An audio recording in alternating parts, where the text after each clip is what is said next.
Ya, review aplikasi pinjaman online dari aplikasi EasyCash seperti apa ketika kita mengalami gagal bayar di aplikasi yang satu ini, biar teman-teman tahu ya. Karena aplikasi ini juga kalau kita lihat secara legalitas, aplikasi ini tuh resmi OJK, dan bahkan di sini sudah di-download sekitar 50 juta pengguna. Bagaimana tidak, aplikasi ini sudah begitu banyak ya yang menggunakannya, dan tentunya yang telat bayar dan gagal bayar juga banyak sekali. Oke, buat teman-teman yang tidak mau ketinggalan informasi terbaru, jangan lupa untuk like, comment, and subscribe channel ini dan nyalakan loncengnya biar tidak ketinggalan informasi-informasi yang terbaru.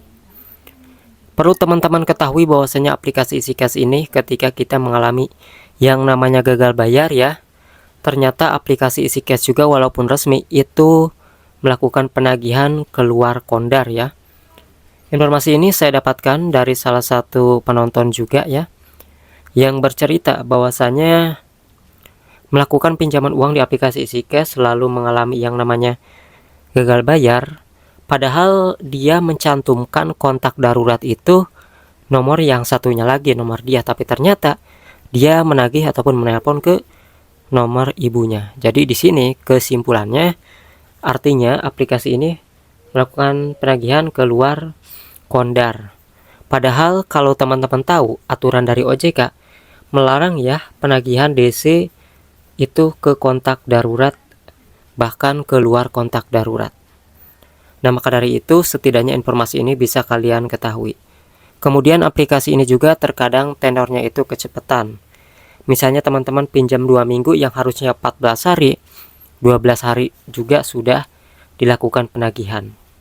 Ya, aplikasi ini sebelum jatuh tempo ke 2 hari lagi mau jatuh tempo, kadang-kadang langsung nagih ya, risih dan dianggap cukup mengganggu kayak gitu.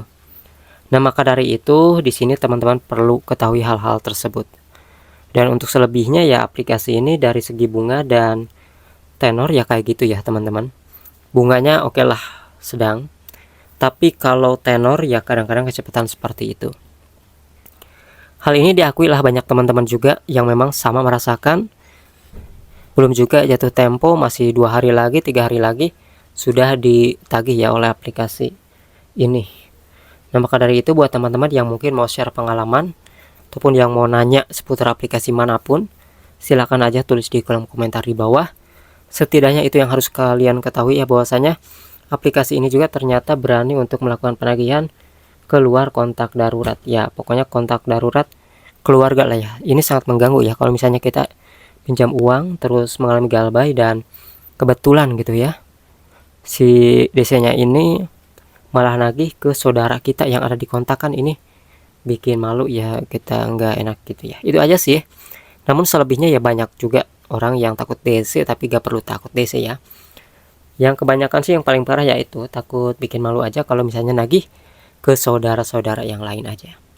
Kayak gitu ya teman-teman ya. Setidaknya kalau misalnya seperti itu ya, kalian bisa laporkan sebenarnya. Karena kan kalau kalian tahu aturan dari OJK itu tidak diperbolehkan ya. Seperti itu ya teman-teman ya. Nanti kita akan update lagi mengenai informasi terbaru mengenai pinjaman online yang lainnya.